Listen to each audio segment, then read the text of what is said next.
All right, here I'm going to attempt to solve this incorrectly. The video from earlier today, I messed this one up. I could blame it on the coffee. I mean, the coffee was definitely hitting. It's, now like 8 o'clock tonight, and we were having that discussion at like 9 or 10 this morning. So, it's been almost 12 hours, and I'm just finally calming down. So that's pretty great. Anyway, so let's go ahead and solve this sucker, and let's try to solve it correctly this time. I'm going to try to use the exact same numbers that were in the one that was in the video. Okay, so those are the values we had. We had P equals 62 kilonewtons, Q equals 49 kilonewtons. And so we're going to work with that. And this is actually there are some advantages here to doing it in this way. Doing it on this instead of live, because I can really zoom in on this image and kind of give you an idea of how I solve these things. So that was kind of the point of why I was doing this one. Or why I chose this problem. Okay, so we're going to go, and first thing we're going to do is I'm going to, usually when you do these things, the first thing you want to do is the external forces. It's not always necessary depending on what they're asking, but in this case, they're asking for what's going on every single member of this frame. So I'm going to go ahead and we're going to draw the free body diagram here. This is the external free body diagram. So I'm going to do all my external forces in red. Okay, so this one right here, which we're going to call C, it could be CY. We'll call it CY. This is BX right here, or excuse me, this is BY. This is BX. I always like to assume that my forces are positive. To me, it just makes my life easier. Okay, so I'm going to do the external force first, and then we'll kind of zoom in. So the externals, as always, we have our, let's work in black. Black's much prettier, okay, or at least to me it is. It wants me to work in white, which of course wouldn't be visible. So let's do the sum of the forces in the x equals 0, the sum of the forces in the y equals 0, and the sum of the moments equals 0. In this case, it is the sum of the moments in the z direction, and we'll have to pick a location. I'm going to tell you right now the best location is B, because if I do it at B, I don't have to worry about anything else, right? Because those c's are going to go away. So, in fact, actually, because that seems to make sense to me, like if I go right here, you'll notice the moment arm for BX and BY goes away. So the only unknown at that location is the force C, or CY. So I'm going to go ahead and do it there. Let's go ahead and do that one right now. So I've got CY. Okay. Remember, if a right-handed coordinate system, this is that's fingers. This is palm. And then, so the Z direction, the Z, if I do that, the Z is coming out towards my face, and positive Z is in this direction. Okay, so that means this CY, okay, is turning in that direction. So that's going to have a positive direction. And now we need to think in terms of the moment arm. I don't know what a good color for moment arms is. Let's use green. Okay, here we go. So that's at a right angle to my CY. And so that moment arm is 2.4 meters. Okay, now I have to deal with this capital P. So if we go back to black, we'll notice that this thing, okay, if I slide it back to here, okay, this P force is right here. Okay, here's its moment arm right there. Okay, so notice it's causing things to want to spin the opposite direction, that way. Okay, so let's see, so we'll say, so that's going to be a negative P, which is 62 kilonewtons.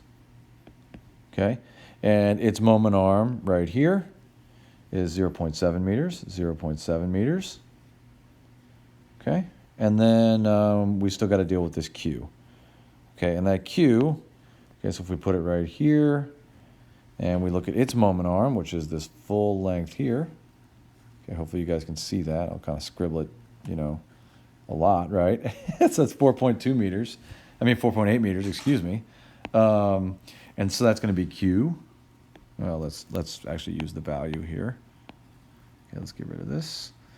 And let's do that Q, which is 49. Come on now, you can do it. 49 kilonewtons. Okay, times its moment arm, which is 4.8 meters. I guess I've been doing those in green, so maybe we'll keep that consistent. 4.8 meters. Okay, and that has a sign. It looks like that's going this way. So that has a sign that is negative. And so those are my three forces that are not going directly through the point B, so equals 0. Okay, so we can solve that. Okay, so we get, CY equals 116.08. So that means I assume the correct direction. I'm going to go over here because I don't want to deal with this letter CY. Go ahead and erase that. Because I'm gonna want to know what it is for the internals here. So 116.08 kilonewtons. Okay, so now we're kind of getting somewhere. Now I need to get Bx and By. Let's see, Bx. It looks like I can get that pretty easily from the sum of the forces in the x direction, because there's only two of those. So I've got Bx which is positive, plus P, which in this case is 62 kilonewtons, equals 0. So Bx equals negative 62 kilonewtons. Okay, so I'm going to go ahead and for Bx, I will go ahead and erase that as well, if I can get it to erase. Okay, and I'm going to erase that arrowhead because the arrowhead is in the incorrect direction. Let's see. And so we've got this thing going this way. And now I've got 62 kilonewtons, like that. Okay, so the last thing I need to do is this By. And the best way to get at the By is the sum of forces in the y. Okay, so let's see here. By is positive, plus 116.08. That was my Cy. And then minus Q, minus the 49 kilonewtons, equals 0. So By equals, okay, that number right there, negative 67.083. So again, my directions here were off. Okay, and that's totally fine. No big deal. Okay. I had no reason to think that it would be negative. Once you've done these a few million times, you can tell which way these things are going to be pretty quickly. But I don't expect that out of you guys just yet. But, you'll get there eventually. So 67.08, 83 kilonewtons. Okay, so once we've done that, I'm going to go ahead and erase all this, I don't want to call it mumbo jumbo, but all this work that does not pertain to what we're going to do on these smaller scales. Okay, so let's see here. Okay, so this is a little slow. Collect your thoughts, think about what's going to happen as we move forward here. I find it is always best if you think as deeply as you can about these things. So let's go here, and we no longer need this Q here. So that's just us getting the external forces. And the external forces is usually the first part of all of this. So I'm going to get rid of all this as well.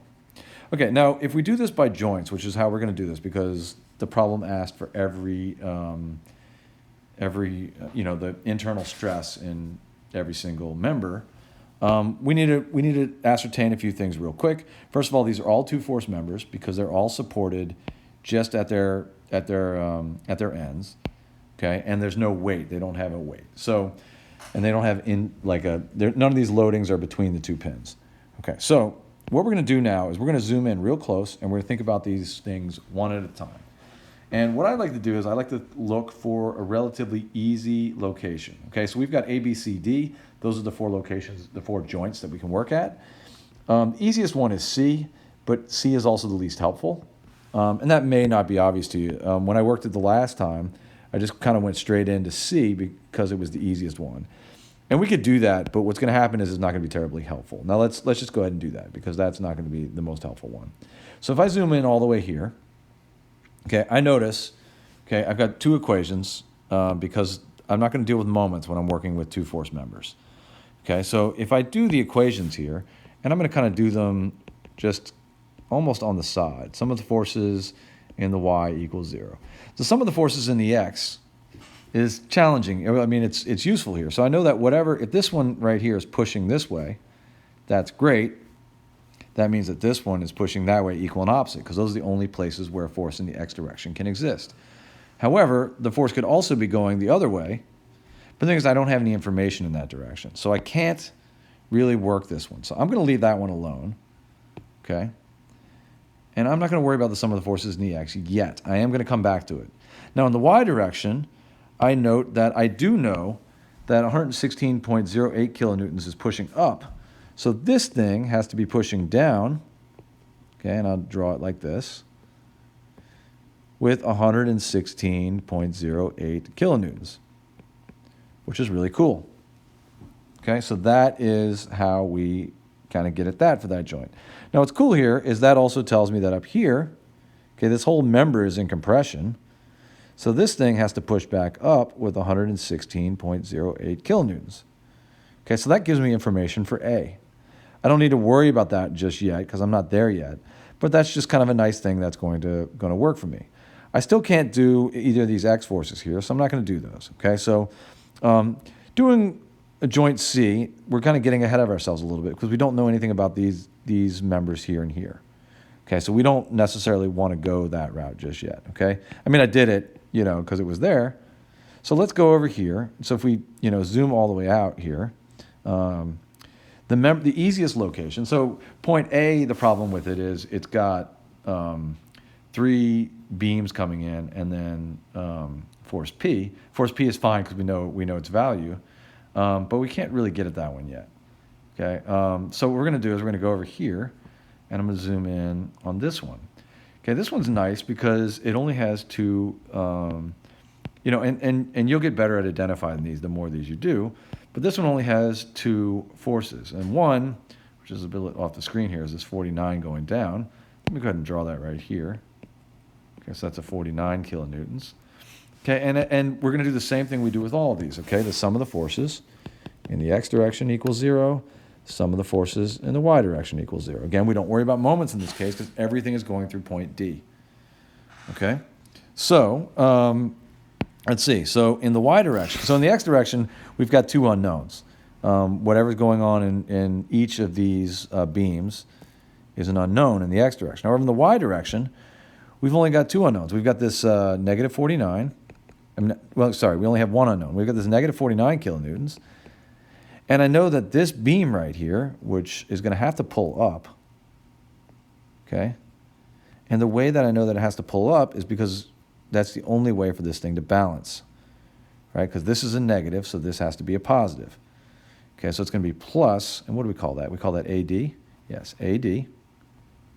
AD in the y direction equals 0. So I can say confidently that AD in the y component is 49 kilonewtons, okay, upwards.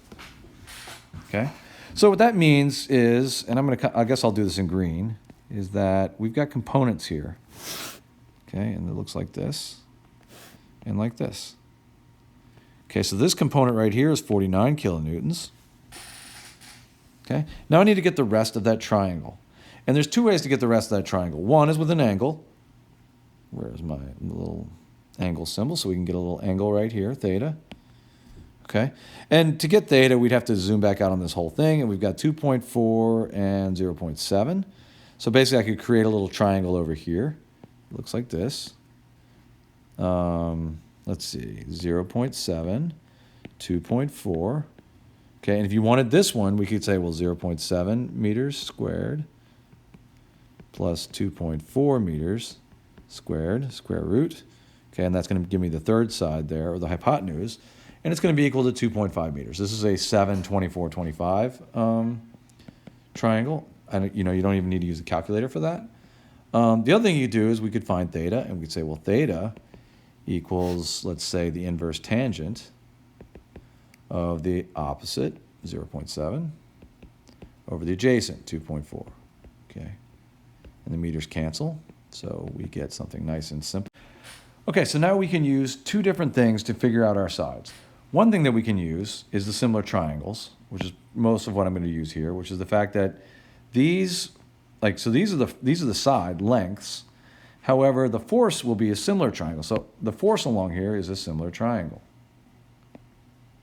And the forces will have a ratio of 0.7 or of 7 to 25 to 24. Okay, which is really cool. So like I can go over here, and I've got this little triangle right here, and I know my 40, and I know we've got 49 on one side. That's my 7 side. This is my 24 side, and this is my 25 side. Okay, so I can say, okay, well, let's do some similar triangles here. 7 is to 49. Okay, so basically we multiply by 7 to go from 7 to 49. So I'm going to multiply 24 by 7 to give me this side. So on, clear, 24 times 7. Okay, 168. So this side is 168 kilonewtons. Okay, and then this blue side, well, that's the 25. So we'll multiply 25 times 7. Well, we know what 25 times 7 is because 7 quarters will give you 175 kilonewtons. Okay, and if that makes you uncomfortable, what I just did right there, it's okay, because you can still do this using the trig, right? I could have just said, well, okay, I know 49 kilonewtons, and so that is the opposite. So I can say, okay, well, sine of theta. In this case, we know the theta is 16.028 or something along those lines. 6.260, excuse me. 260. Just the numbers will be a little bit at 16.260 degrees equals the opposite, 49 kilonewtons, divided by the hypotenuse, which in this case was something we didn't know, so we'll just call it the hypotenuse. Right? If we rearrange this, the hypotenuse equals 49 kilonewtons divided by the sine of 16.260 degrees. Okay? And if you do that with your calculator, so 49 divided by the sine of 16.26, close parentheses, we get, well, that's interesting. All right. Yeah, you get a typo. So what you get is you get 175.00, 175.00. Okay, so that's kind of how it ends up working. Okay, so this is why, like, when you watch Jeff Hansen work these, a lot of times, like if he has a 3, 4, 5 triangle, instead of multiplying by the sine of this or something, he might multiply by 3/5 or something along those lines, and all he's doing is playing with the similar triangles instead of with the trig. The similar triangles is definitely computationally easier. Okay. Anyway, so we've got now this this triangle here. Okay, and we could keep using the 7, 24, 25. We can use it all over the place. Okay, so and because this triangle is going to repeat. Okay, so I'm going to erase some of the mess here, but I'm going to keep this triangle. Okay. I don't care about the angle. We know the angle. Okay, and the reason that I want to do this is because what I'm doing is I work this, and I work these a lot quicker. If you guys ever want to watch me work it, and you can kind of see just how quickly you can do once you get, I'm sure there's people who can work a lot faster than me. I'm not bragging here. But how quickly you can work these once you kind of get an idea for how these relationships work. It's just kind of a repeating thing, is that here we go, sum of forces in the x. Okay, well, I know now that I've got this green force right here. Okay, so now I'm going back to this point right here. And so now I know I've got this green force, which is 168 kilonewtons to the left, negative. Okay, plus, I don't even really need to write this equation. I know plus whatever this other force is. This one, it's going to have to be 168 to the right. Okay? So plus, I don't even remember, was it AC, I think? AC. So AC equals 168 kilonewtons to the right. Okay, so I can just go, okay, cool. There you go. Right, 168 kilonewtons, 168 kilonewtons. Okay? So notice that this one right here, that one's pushing on the joint, so this is in compression. Okay, compression. Okay, notice this 175 kilonewtons. It's pulling on the joint, so it's in tension. Okay? Which means I can go to this other beam over here, and I can note that we've got, like if I draw it like this, I usually like to draw these as kind of like connected arrows. Okay? This whole thing is 168 kilonewtons in compression. Okay, boom. Okay, I don't need to write it here anymore. Okay, this whole thing, the tensile one, I don't usually draw them as one solid thing necessarily, but what I do, he said doo-doo, is I like to draw this one going this way. Okay, so I've got these two arrows facing each other, and I like to have them be pretty big. Usually I'm not able to zoom this far in, so it doesn't get this sloppy necessarily. Come on, man. It's a simple drawing tool. You just draw the thing there it is. All right, so we go like this, okay? And then what I do is right between those two, I write 175 kilonewtons in tension. Now, rather than deal with doing trig again on this particular spot up here, I note that I already know the trig up here. Okay, I know these two components, right? Because I already solved for them down here. So this one is 49 kilonewtons, and this one is 168 kilonewtons. Okay, that makes my life easier. Okay, because now I can do either one of these joints. I can do joint C or I can do joint A. Turns out that joint C looks like the easier one at this point, right? So if I go up here and I look at joint C, well, some of the forces in the Y, those work because this one exactly counters that one. Some of the forces in the X, well, I've got 168 pushing from the left, so I need 168 pushing from the right. Okay, so this has got to be pushing that way. Okay, 168 kilonewtons. And I should say that that's in compression. Okay, note this one is also in compression. Okay, so now we can go over here and I can say this 168 is also pushing here. Okay, because this is a compressive force. Okay, so I guess I should put this kind of central. It doesn't really matter, right? I think we all, know that this was for the whole thing. Kilonewtons in compression. Okay, give me my pen tool back if you would. Okay, compression. Okay, so now we've got that. Okay, so now I can go up here to this. Well, I can do either one of these at this point, right? I can do this one. I could do this one. It doesn't really matter. So I could do A or I could do B. Now, what I usually recommend to people is that at this point you do both, okay? Because you want to make sure that it all works. I think we'll do this one because this one. So the problem with the thing that makes this one harder is that the unknown force is on an angle. Okay, so so that's fine. We can handle it. No biggie. But I would prefer to, instead of doing that, instead of solving for the components, it doesn't matter. We'll do this one just because. Okay, in this case, it doesn't really matter. Okay, so I've got 168 kilonewtons going to the left. I've got 62 kilonewtons going to the left. So that means that whatever this thing is, it's going to have to go this way. Okay, it's going to have to go that way. Because it has to go to the right. Okay, now how much does it have to go to the right? Well, that means this component of it here, the X component of it, has to counter, because of some forces X, some forces in the Y, all the sum force equals 0, so some force in the X equals 0.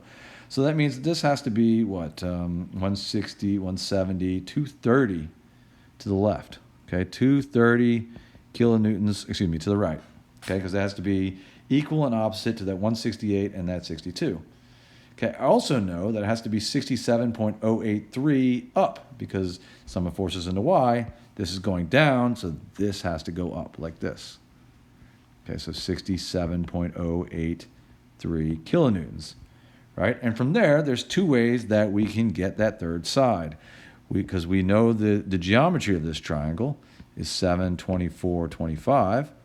So we can either square the 230. We can either do 230 squared plus 67.083 squared, square root of which 239.58 kilonewtons. Okay, so we could do that. Or we could do this from the 724.25 triangle. So basically I can take this 67, divide by 7, and then take that number and multiply by 25. Okay, so just similar triangles. So let's see if we do that. So if we do 67.083 divided by 7 times 25, and we get 239.58. Okay, it's the exact same number. So it doesn't really matter which way you do this.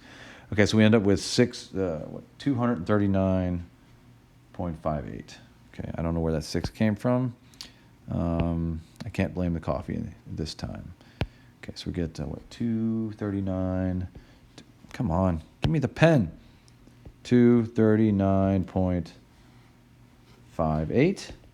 Okay, kilonewtons. And we note that it's pulling on that joint, so this is tensile. Okay, so we're going to go over here. And again, I know this force right here is tensile. Okay, and if we look at our green forces, well, I know that, okay, I already know these values right here, right? Because I've already solved this force triangle over here. So this is 67.083 kilonewtons. And this one is 230 kilonewtons. Okay, so now I can zoom in on this joint, and what we're going to do is we're going to just check it. Okay, so I want to do sum of the forces in the x equals 0, sum of the forces in the y equals 0. So let's see, in the x I've got this negative 230, negative 230 kilonewtons. Okay, I've got this positive 168 kilonewtons. Okay, I've got this P over here, this 62, plus this 62 kilonewtons. And I think that's all of my forces. So does that work out? Let's see here. 168 plus 62, that's 230, I believe. 168 plus 62 equals 230. So this works out. Check. 0 equals, or whatever. Yeah, 0 equals 0.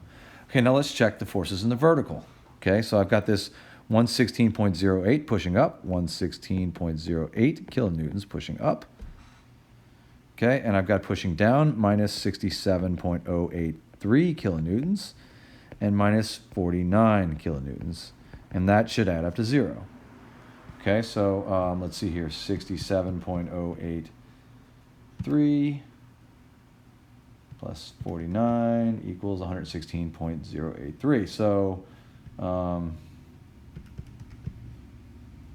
So within the rounding error, I could say 0.003 equals 0, so pretty much, okay?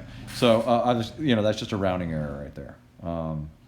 Yeah, so there you go. So it worked out. So we have to feel pretty good about that. And that's one really nice thing about doing a truss this way is you get to the end and you can check it on the last joint, okay? By the time you get to the last joint, you'll know everything, but it allows you to check.